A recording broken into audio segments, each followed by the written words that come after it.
नमस्कार दोस्तों आज की वीडियो में मैं आपको स्लेंडरमैन की पूरी स्टोरी बताने वाला हूँ कि आखिर कैसे एक नॉर्मल सा इंसान एक राक्षस बन गया। दोस्तों ये कहानी है, एक लड़का था दोस्तों जिसका नाम था साइमन। वो अपने माँ बाप के साथ रहता था, लेकिन दोस्तों जब वो 5 साल का था तभी उसके घर में आग लग गई और उसमें उसके माँ बाप दोनों रह गए। उस समय वो घर के बाहर था, इसलिए वो बच गया।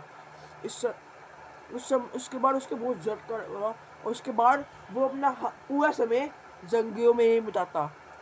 उसके बाद उसकी एक दादी का छोटा सा घर था, तो उसके बाद वो वही रहने लगा। उसके बाद कुछ समय बाद उसने एक लड़की से शादी की, जिस लड़की का नाम था सैंडीना। लेकिन जिस लड़की से उसने शादी की उसको एक श्राप मिला था कि जब भी तुम्हारी बेटी पैदा होगी तो वो श्रापित होगी, वो एक दायन की बेटी होगी। उसको एक ऐसा श्राप मिला था। तो आगे क्या होता, जब उसकी बेटी पैदा हुई, उसकी बेटी का नाम था एंजेलिना। जब वो बेटी एंजेलिना उसकी पैदा हुई तब से ही उसको ये डर सताने लगा कि कहीं जो मेरा श्राप था वो सच ना हो जाए। एक दिन जो स्लेंडरमैन था, एक दिन जो साइमन था, वो सैंडीना और एंजेलिना के साथ बाहर गया था। और बाहर जब गए थे तो उन्हें वहाँ पे किसी की परेशानी दिखी। उससे जो एंजेलिना थी वो सैंडीना थी, वो डर गए, वो अपने घर में चले गए। लेकिन जो सैंडरमैन था वो वही रुका हुआ था। जब सैंडरमैन घर वापस आया तो उसने देखा कि जो उसकी पत्नी है सैंडीना और उसकी बेटी है एंजेलिना, वो दोनों मरे पड़े हैं। इसको देख के उसे बहुत दुख हुआ, उसे बहुत बड़ा झटका लगा और उसने चाकू से अपने आप को मार दिया। लेकिन असलियत में वो दोनों उसके साथ मजाक कर रहे थे। लेकिन साइमन को ये नहीं पता था कि वो इसके साथ मजाक कर रहे हैं। जैसे ही वो उठे और उन्होंने देखा कि सैंडरमैन तो मर कि साइमन तो मर गया है। ये देख के वो उन्हें बहुत दुख हुआ और वो बाहर सड़क पे चले गए किसी की मदद के लिए।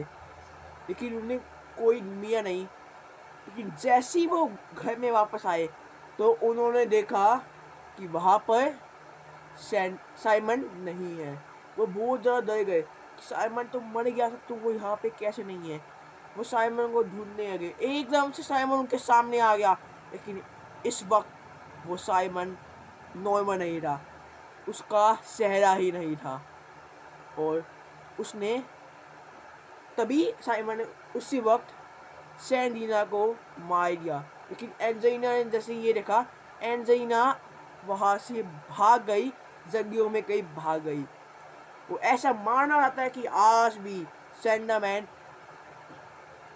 उस जंगलों में अपनी बेटी एंजेलिना को ढूंढ रहा है। और तभी से ही वो जो साइमन था वो सैंडरमैन बन गया।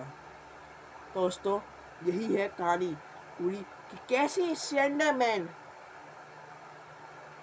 एक कैसे सैंडरमैन जो था एक नॉर्मल इंसान से इतना खतरनाक इंसान बन गया।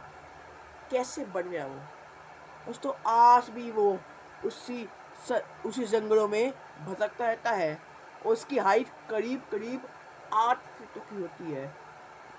दोस्तों क्या इससे पहले सैंडरमैन की ये पूरी कहानी पूरा सच जानते थे? अगर हाँ तो अपनी आए कमेंट बॉक्स में जरूर लिखेगा।